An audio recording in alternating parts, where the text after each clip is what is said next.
right, that was Alex G with After You're Gone. Hello, hello, everyone. We're right here almost at the top of the hour. It's Friday, September 26th, and you're listening to my show, It's a Bee Thing, here on WZMB 91.3. I'm so excited for my show today. I've missed y'all. We've had so much going on around the station. Okay, so you probably haven't heard my voice in a bit. Last you heard, I was going to go see My Chemical Romance, so I took a little break from my show because I was in Tampa seeing them for closing night of the Black Parade tour. And if you don't know, today tickets went on sale for the second or third leg of this tour. And, well, I got myself some tickets. Don't worry. They will be hearing from me. Permanently, they will always hear from me. That's my OG, and Pierce the Veil is opening for them, so you know I had to go. We're going to talk a bit more about that today, just about my favorite artists, listen to some good tunes. I'm going to talk to you guys about the Emmy Awards that also happened that weekend. I have some thoughts. I've seen some things. Got to cover that. You know I love my award shows. You know I love award season. And then just a few other things that have been going on like in my brain lately, a little bit about sort of navigating college relationships. You know, I love talking about that. And I've had some breakthroughs, so I wanted to kind of share with you guys. Up first, I've got a song for y'all, though. Let's listen to Madison McFerrin with Fighting for Our Love. Enjoy.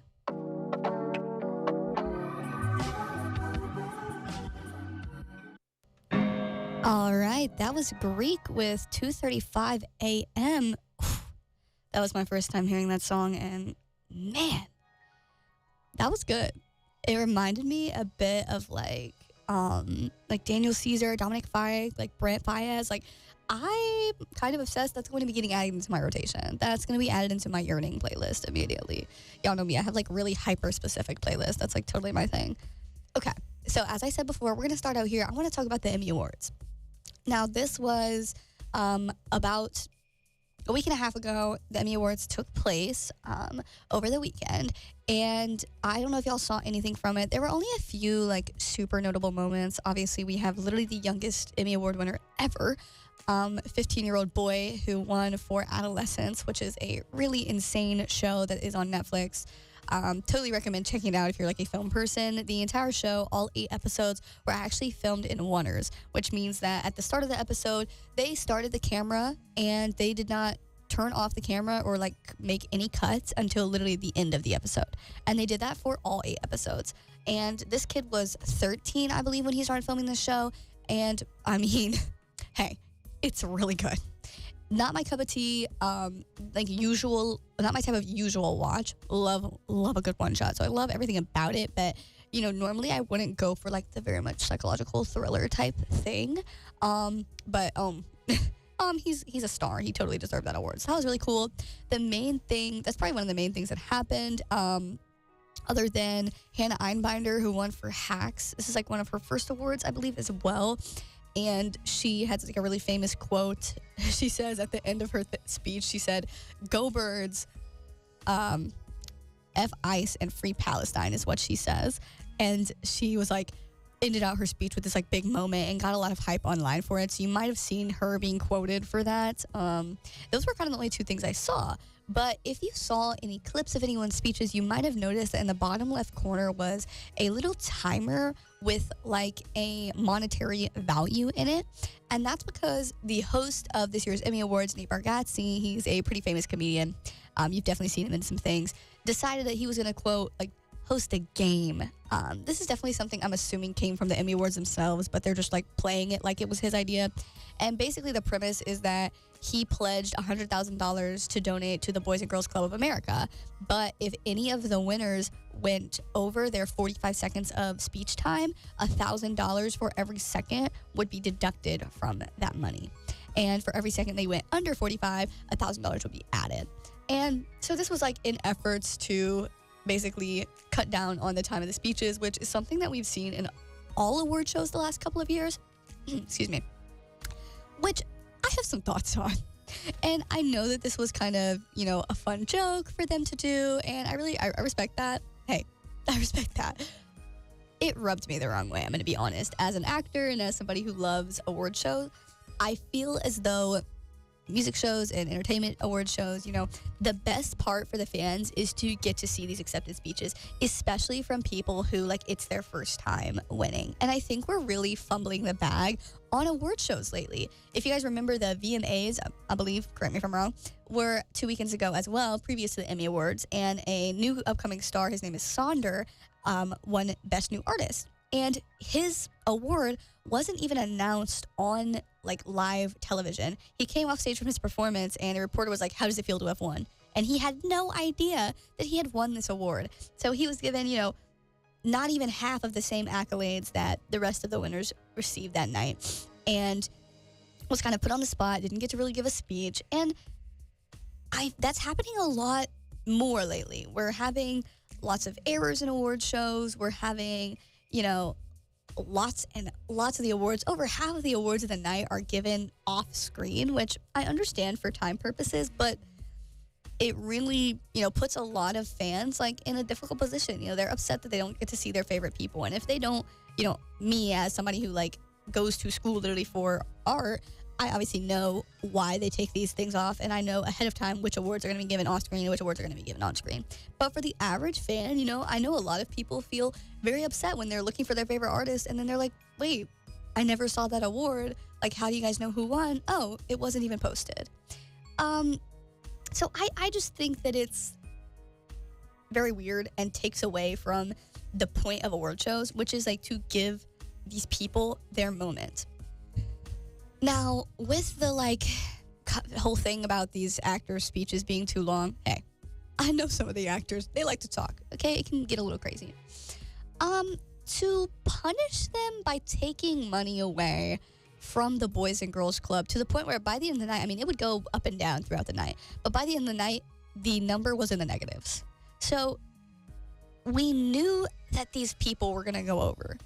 You played it like it was a game, and you didn't, like, force them. Like, the Oscars will play on their sort of screen in front of the actors. It will literally, like, tell them, hey, finish up, 30 seconds left, 15 seconds left, whatever. They'll play exit music. The people know, like, it's time for them to get off.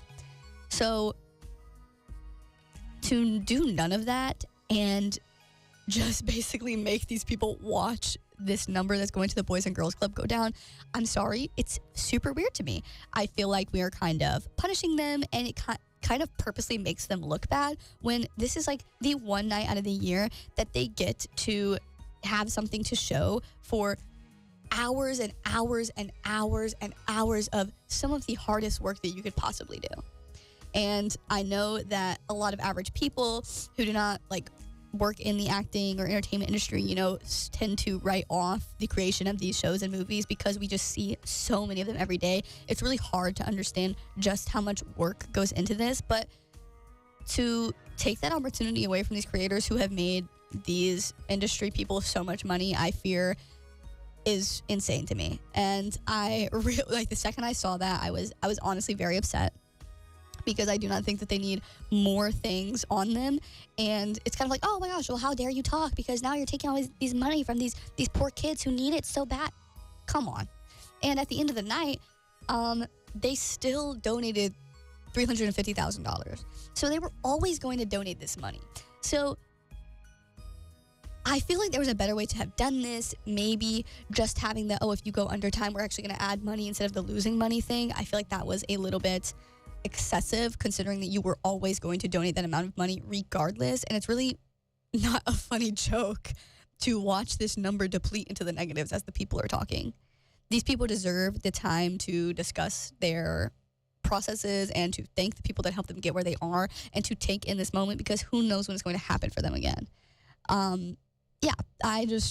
It was crazy to me. Honestly, I hope that it doesn't continue. Considering that these award shows are getting shorter and shorter, and we barely get to see these people as it is. So I'm hopeful that this is not like a trend. Hopefully this is just something that Emmys did this one time, because I think it was in poor taste, to be honest. I think it was in poor taste. You shouldn't have to sacrifice a speech about something that you care so deeply about to give money to this cause, when we know that every single person on that stage would have at any time dropped any amount of money for these kids. Like, there is no question that they would have donated money if they were asked. So why force them to do it in this way is really my question there. Furthermore, I encountered a question in one of my acting classes, actually, when we were discussing the young boys win. I'm going to find his name for y'all if you haven't already heard his name. 1 second. Here we go. Owen Cooper. He's the youngest male actor Emmy Award winner in history for winning for Best Supporting Actor in a Limited Series at 15 years old. And again, started filming that show at 13. And my acting professor asked us, basically said, sometimes I wonder, is it the fact that the show was that skillful? Is it the fact that he truly put on such a grounded performance, an impressive enough performance to deserve this award? Or is it just because he's young, right? Because can you really have a impressive process and create an impressive product when you haven't went through training because you're only 13, 14, 15 years old?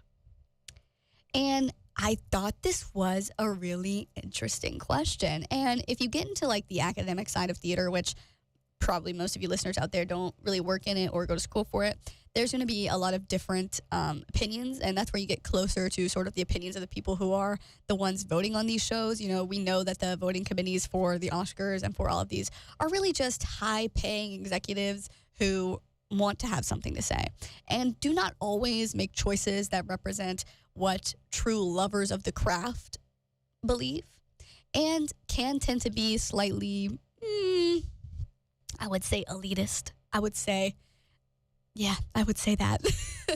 And that can mean that like we have winners that, the average public don't always agree with, that can sometimes be chosen just because they basically did a little too much just to look smart is what I'm going to say.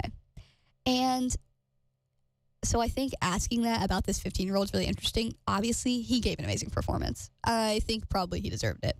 I don't pay much attention to the Emmy Awards. I pay more attention to like the Oscars and everything, the animated awards, et cetera, et cetera. Only time I pay attention to the Emmy Awards, honestly, is when Abbott Elementary is up for something, is when Abbott and the Bear are up for stuff, because I have been rooting for the Bear for like years.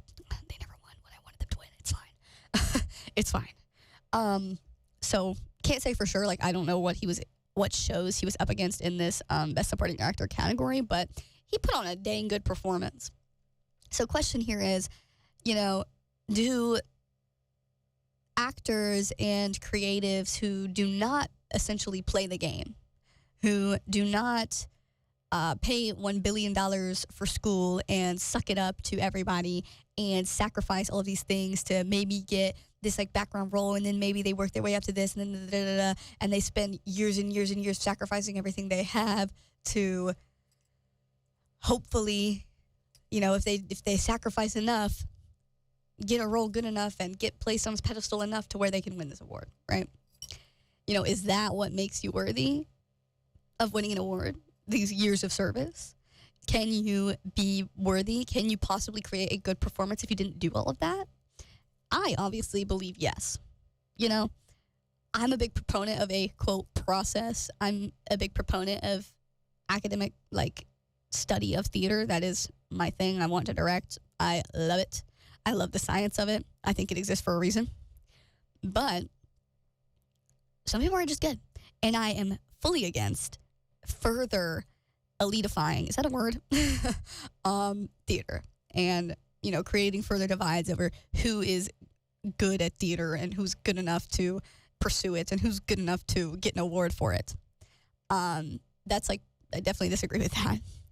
So I think that somehow these two issues in my mind of the shortening of the speeches and the question of what makes you worthy of this award, how much do you have to sacrifice to be worthy in this industry, are pretty combined for me, because one universal truth here is these media executives, these people playing the show, these people choosing the winners don't have the actor's best interest in mind. And that's why it's so impactful when we do get a moment to hear from the actors, because the actors at the end of the day are the closest thing we have to ourselves when we get to see them like this. When we get to see them as people who just love something so much, who love their craft and this art so much that they've sacrificed everything for it and to show people it. I think of Alex Newell when they won the Tony Award, the first non-binary person to win this Tony Award, and they've been in the industry for God knows how long. I think of, excuse me, because I'm going to forget her name, from The Holdovers. She is extremely famous on Broadway, extremely famous in film. She finally won the Oscar for The Holdovers. And some of these like iconic moments where these people just laid out their souls on the screen. Emma Stone finally winning her Oscar 2 years ago for Poor Things. Like, these are important to me as somebody who works in theater just because we need more chances to humanize actors. I don't want the average public to agree with executives, to agree that these people should be sacrificing everything to maybe, hopefully, one day get a chance. Everyone who loves it should be able to get a chance. Everyone who cares about it and puts so much effort into it is deserving of a chance and is deserving of opportunities. And so we need these moments to see these actors as humans, and this is so obvious to me after being somebody who was very heavily involved in the actor strikes 2 years ago, where it was very clear that the average person, again, not someone like me who literally is planning to go into this career, so I obviously know these things, the average individual who just consumes movies once in a while, not like a movie fan, not like a whatever, just the average individual, they think that all actors are A-list actors. This was really clear during the actor strike. We had a lot of people who were like, well, why should I support this strike and these people, rooting for workers' rights when they make so much more money than me? They're making hundreds, millions of thousands of dollars, all of this money off these movies, when the truth is that even A-list actors were homeless during the strikes, that Billy Porter was not getting paid enough, that all of these huge household names are living in their cars, are not getting paid residuals, are not getting given credit by the studios because, hey, we're all kind of in some crappy working conditions right now and in general here. The studios were taking advantage of them too. And so I'm all for anything that humanizes the people who make the media that we consume. And so lowering their speech time and debating what makes them worthwhile, which, hey, debating the media we consume is literally the best part about media and consuming it. So I'm not saying we shouldn't do that. But lowering the speech times and trying to diminish these accomplishments, I think, is the wrong way to go. And I think that we need more appreciation for these people, considering that the average person is constantly consuming people's art. Everything that makes life meaningful and that makes it beautiful and that gives us an escape and gives us purpose and inspiration had to be created by somebody, is this piece of art that many people poured their heart and souls into. And it's important to me that the average individual finds some way to understand that, at least more than they did previous. And award shows are one of those ways. So I think we need to move in that direction and not farther away from that. So that's why it really struck me when I saw that at the Emmy Awards a couple weeks ago. And I felt like we need to talk about it. The arts are basically the most important thing we have, All these actors who are up there were once kids in school, who were the kid who was drawn in the corner and the nerdy little theater kid. And they made it. They did the thing. And look, you watch them every day. You use them to bring you joy when you're sad. You use them as an escape when you had a bad day at work and you get home. You use them as a way to bond with your kids and your friends and your family and your loved ones. And they deserve credit for that. It's really hard and really beautiful to make something that has that power.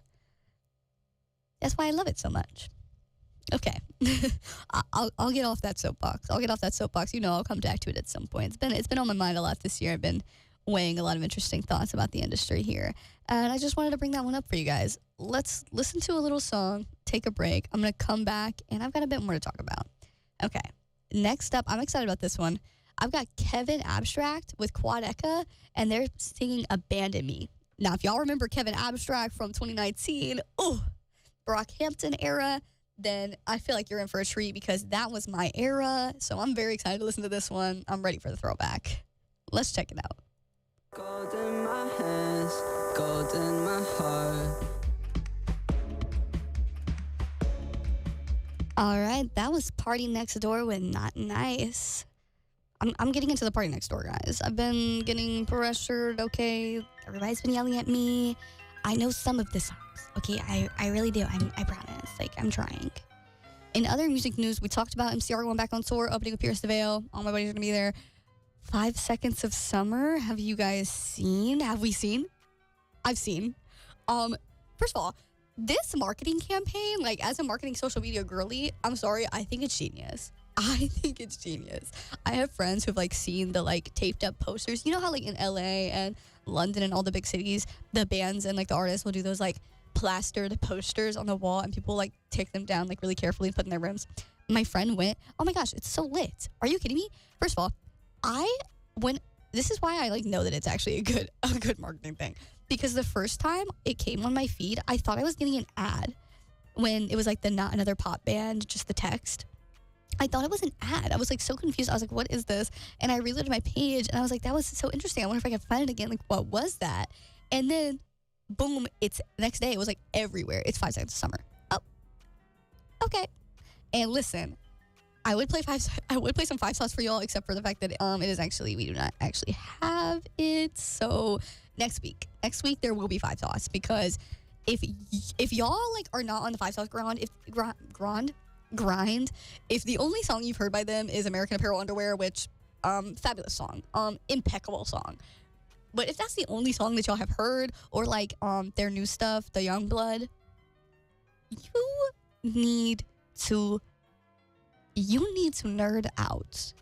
You need to get on the Spotify, get on the YouTube, get on the Amazon Prime Music, take my money, get on the Apple Music, get on the wherever.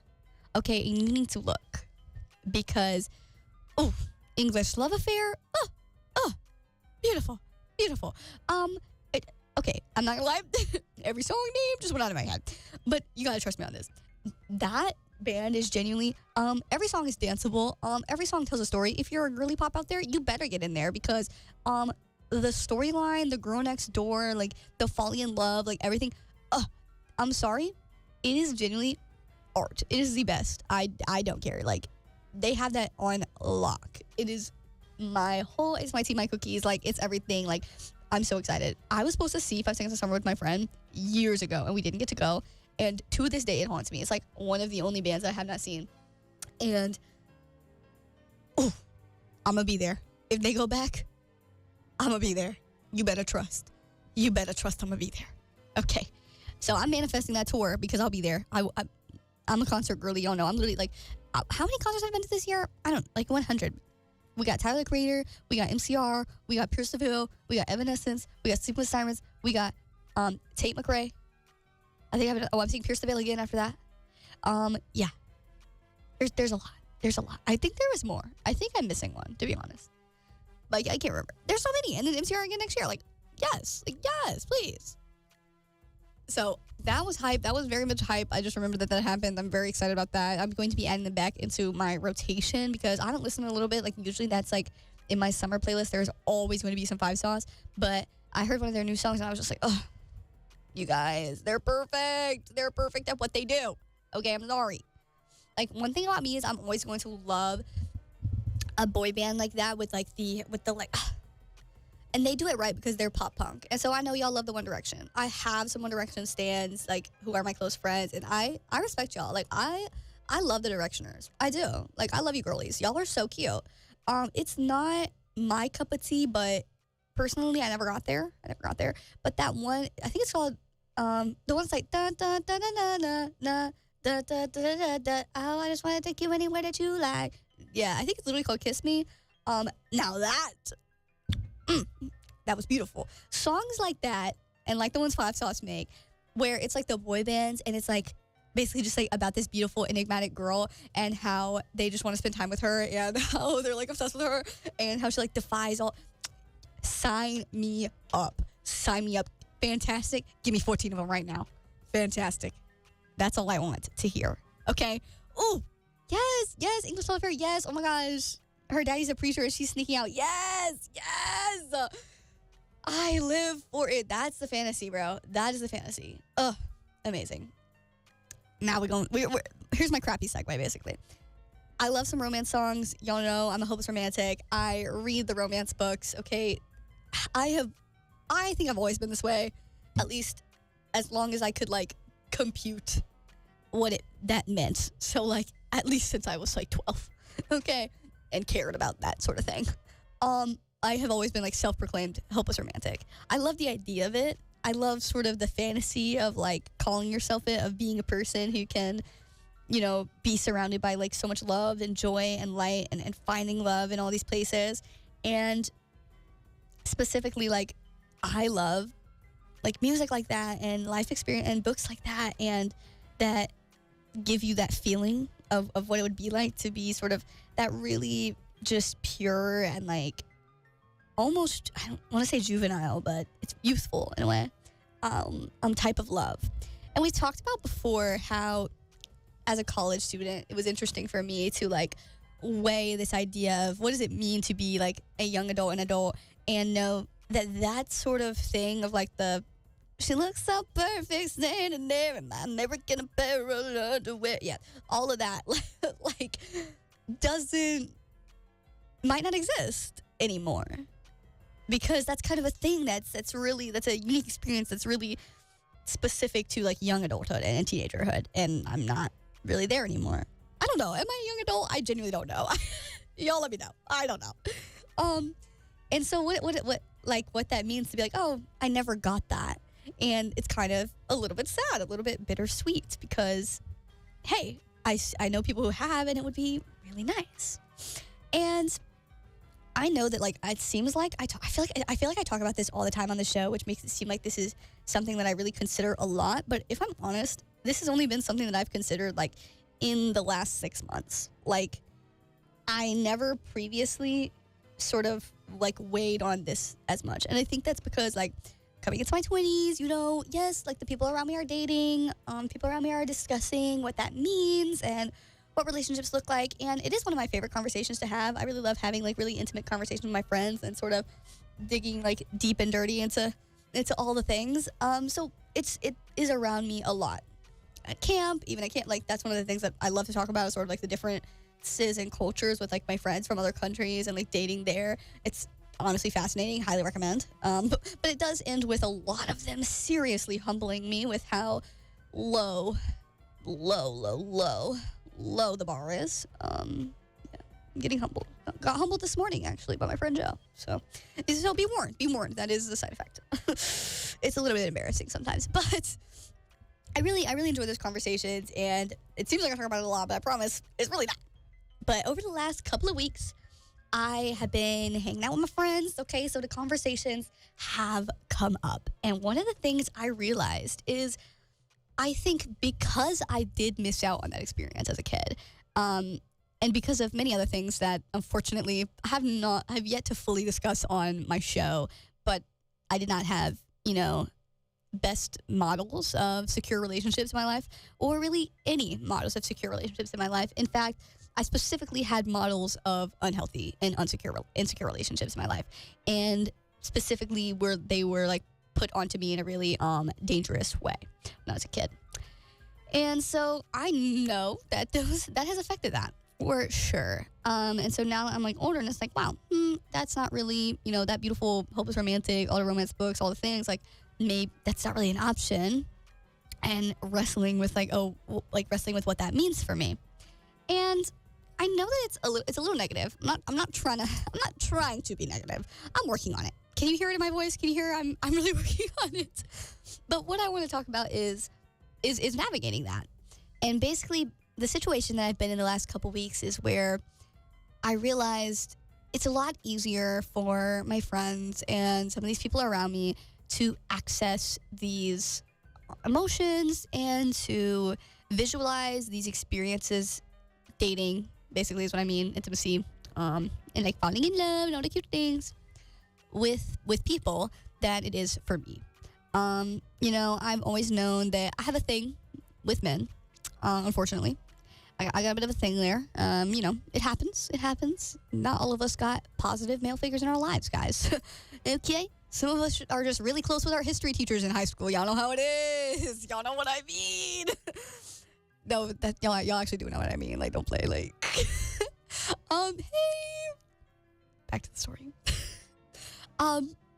So it's been coming up a lot recently where I'm like, oh, these things are like impacting my day-to-day life and actively making my experiences different from my friends. You know, I have these guy friends who I'm really close with, who genuinely like have made my whole life here at ECU, like are totally the reason why like I genuinely survived last year, honestly. Like, love them so much. And they were over at my house, and like it was really late at night, and they like, you know, were thinking about like maybe staying on my couch. And despite the fact like I genuinely love these boys, they're my best friends. Like, they're the only people who I literally hang out with. Like, they're my friends. Like, those 3 people are the only people I hang out with. Like, at any given time, that's who I'm gonna be hanging out with. Literally, despite all of that and how well I know them and how it's been over a year, like all these things, I was like genuinely like my body and my mind just had like a reaction to the thought of them staying at my house. It was like so scary for me. I couldn't really like explain that in the moment. Like, it was really hard to actually express that. And so I was like, I'm like, y'all can't, basically I was like, yeah, I'm not okay with like men staying in my house. Like, hey, that's a little weird to me. Like, being up in my house like that, like, what are you gonna do? What do you mean? Like, you, like, and my house is all pink and cute and like girly, and I was like, what? There's gonna be boys in there? Are you kidding me? Which is a very funny way of me describing this issue, but you can see where I'm going with this. And luckily I have like my cousin and some people in my life who have actually had this experience before, and so I could be like, hey, just realize that maybe it's really weird for me to like have just any man, including my friends, including my family, in my space like that. And so that was a new one. That was a new like moment that I processed, and I've actually worked through that. It's not like it was legitimately not anything bad. It's just an experience. Like, and that's the way I think that you have to deal with these realizations as they come up, and they're going to come up a ton in your 20s, because I'm actually listening to podcasts and reading this book right now with by Mel Brooks, me and my mom, about this. The 20s are like the time for the highest amounts of emotional change, and usually 20-year-olds are, like the data shows, considered to be some of the loneliest, some of the like most mentally unwell, you know, some of the most stressed and dealing with like challenges both socially, emotionally, and in the workplace and in school. Like, it's pretty rough. So taking in, being like, oh, hey, I noticed that I have this experience, and accepting that, which is what I did, is pretty important.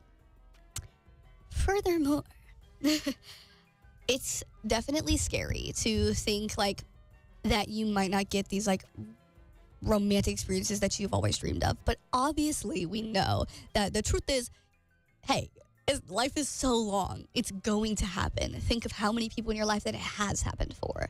And think of, you know, your teachers who are married, and your older classmates who have significant relationships, and I think of like the girls in my sorority and people I work with who are engaged or in long-term relationships and are perfectly happy. And maybe their path is not or relationship is not the exact path or relationship like to a T that I want, but the end results, the end feelings of like fulfillment and joy and happiness are the same. It's the same goal. And so clearly it's possible. It's been a really difficult thing for me to face and attempt to understand within myself, because basically what I realized is like, hey, we talked about this before, but like trying to, as a 20-year-old in the big 2025, like Gen Z person in college right now, fighting that avoidant attachment, it's hard. It's hard, and I'm in therapy. It's hard, and I'm the most emotionally mature person who I know, and the most introspective person I know. Like, one of the most intelligent people I know, and it's hard as crap. It's rough out here. Everyone I know is dealing with this. And so I was like, dang, you know, I was trying to figure out if I had feelings for this person. And I was like, okay, like, what would that mean? And I was like, hey, I actually have no idea. I have no idea what that would look like. I talked to my sisters about it. I talked to my friends about it. And all of them are like, hey, I'm also trying to fight the anxious avoidant attachment. Like, I get it, because a lot of us, and this is a pretty brave thing for me to say, because I think that we culturally, we assume that this is only men who do this, but girls do this too. And it's because it's a pretty self-fulfilling cycle of like, the men will do this and hurt the women. And so then the women learn to do this. And that is basically being like interested in somebody at a surface level and going after them. But the second something doesn't go the most ideal way, or the second something gets a little scary or a little vulnerable, you could just turn it off like it's a light switch. And that's like what me and my sisters were talking about, as we were like, dang, we both do that. And I was like, I genuinely don't know if I could pinpoint, like, I don't know what that feeling feels like to be like, I'm interested in a person to the point where I want to date them. Because every time I'm like, maybe I have that, I'm just like, I don't really need to date. I don't really need that in my life. I'm pretty content. I don't care. It's basically like, I don't care enough to have those feelings. And so I just don't, which is not the right answer. Hey, I'll be the first to admit, hey, the extremes, like on either side, it's always going to be wrong. You have to find a balance. That's literally what life is about. So I've been trying to figure that out. And if you can't tell, I don't fully have an answer yet, other than, not closing yourself off to those experiences, and also being a little bit more optimistic is the goal that I've set for myself. I told you guys how I got humbled earlier today by one of my friends from camp, and that's because I was talking to him about how I felt like I have, and I'll tell anyone about this, I've talked about this on the show before, that hopeless romantic in me, where I see it coming up in my life is like, I have this dream, and honestly, it's probably like one of my like core like dreams. Like when you talk about literally goals for my whole entire life, biggest number one things, like number one is like working professionally in my field and like winning an Oscar, and number two is this, like, and they're like tied, they're like right there with each other. And I get it from romance books, which is why I think it's not possible, which I'll tell you how I got humbled in a second once I explain it. But it's this idea of having a person who cares enough to get to know you at such a level where they know what is going to upset you before it upsets you, right? They know what makes you tick. They know the things that like bring you the most joy, and they know the things that you struggle with. And they know that, hey, sometimes I'm going to get extremely, extremely overwhelmed, and I usually can't eat at a restaurant. And if I have to pick the restaurant, I'm probably going to really struggle to also pick what I want to eat at that restaurant, because they're very nerve-wracking and terrifying for me. So it'd be nice if somebody else could pick the restaurant, or if somebody else could order for me. Little things like what movie you want to watch when you had a bad day at work, and your favorite thing to do when it gets cold outside, and all of those like little things that people would do for each other, because to like show that they care and to show that they know you in the way that you know yourself, and that even with knowing like the bad things, even with knowing the things that you struggle with, it only makes them want to like support you more. And I think like, and I was like, wow, like wouldn't that be such a beautiful experience to have? Like, man, that's my dream. I know it would never happen, but I wish that could, like that's my secret little dream. Like I wish that could happen. Like I wish that was real. Is literally what I said. And and me approaching it in this way, obviously I hope everyone who's listening is like, hey, what are you talking about? That's what friends do, which is exactly what my friend said to me. And he was like, he's not from the United States. So his response was, is everything just so crazy over there that you think that that's a crazy thing to ask for? Isn't that just what relationships are? Isn't that just what you're supposed to do? To which I would obviously say, yes, he is very right. He's very, very right. My bad. But it can feel that way. It can feel like that is a pipe dream. Like it really can. And for me, the reason why it feels that way for me personally is obviously going to be very different from another person. But I think that's a common sentiment, is like the bar's at the floor, right? Man, I really wish somebody would treat me like a person first. Man, I really wish I didn't have to worry about my male friends hitting on me and turning me into an object if they have a little too much to drink. Man, I really wish I couldn't be, like, didn't have to worry about being friends with this person one day when I see them in my class, and then suddenly in danger when I see them out at night one night. Like, the bar's on the floor. And I recognize that, but that's, like, my real experience. That's the real experience. That is the real, like, thoughts that I think a lot of people, including me, my bad, are having. Like, genuinely being so vulnerable and real. And I wish it was not that way. But I think being like, hey, those things are possible, you know, the culture or the way people have treated me in the past or what we see online or what we consume in the media, all of these things has made us think that that's an unattainable ideal, you know, that no one would sacrifice that much for their partner. But obviously, the only way that you should be with a life partner is if they are doing that. That's if you had a friend and they weren't doing that for you, you would drop that friend. So why would you accept any less treatment in a partner?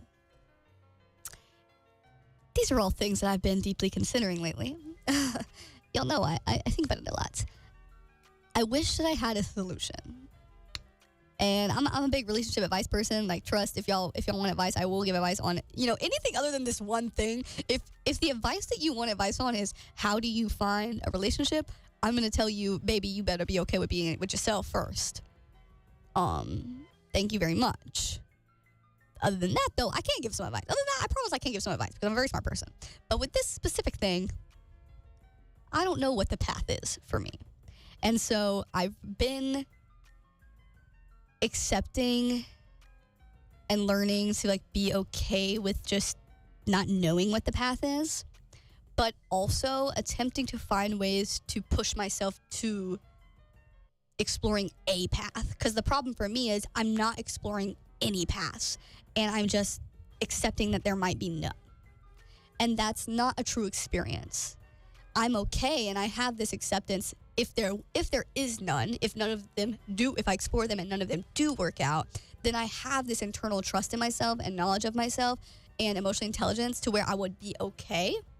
But I still think, you know, push yourself out of your comfort zone, and forming new relationships is always a positive thing. Meeting new people is always a positive thing, and giving people the chance to teach you something and to bring something into your life, and maybe it's love, and maybe it's appreciation, or maybe it's knowledge, or maybe it's just laughter, whatever it is a good thing. And so not staying stagnant, because there are also opportunities for people to bring hurt into your life. There are opportunities for people to bring, you know, pain and shame into your life. So not staying stagnant in this place you're comfortable and healthy in, and taking some steps out of it is what I'm trying to work on. I haven't yet made a plan for what that's going to look like for me, but hey, you got to start somewhere. So I think thinking about what that might look like for you specifically and moving towards something. Literally one of my close friends is in the same exact situation, came to me the other day and said, I think it's time for me to start dating. Hey, we're all getting there. You know, if you're in your late 20s, again, sorry, back to my Mel Roberts thing. Again, statistics show that most young 20-year-olds are actually not dating anymore. Statistics from this psychologist literally show that most 20-year-olds say that they would like to push dating off and push relationships off until they're in their 30s. And the psychologists say that that is not the right choice. So if you're possibly a little bit considering moving into dating, number one, I recommend. Number two, hey, I'm gonna try to get there with you, girl. If not, I'm gonna give you some advice and I'm gonna support you for real, because you still gotta be a bad bee and set some boundaries when you're doing it. Excuse me, guys. I'm a little sick if you cannot hear that. Obviously, don't put it off to your 30, okay? Don't be scared. Don't be scared because the bar's at the floor. But also, have a bar. Just any bar. Any bar is good, I think. And I think we should all try our best and move towards something. Move a little bit somewhere out of your comfort zone. Figure out what makes you uncomfortable. Protect yourself in those scenarios, but figure it out, because otherwise you will never be able to, like, be a self-sustaining adult. You never will be able to carry out these relationships. And once you get to your 30s, if you put it off, you will still have these unhealthy habits and thought processes that you didn't deal with in your 20s. And that will be a detriment to relationships in your 30s. And then you might basically be too far behind to repair it. So, hey, 20s are already the hardest time developmentally. You might as well add something else, basically. You might as well fight the anxious avoidant demons. You might as well be trying to get that internship.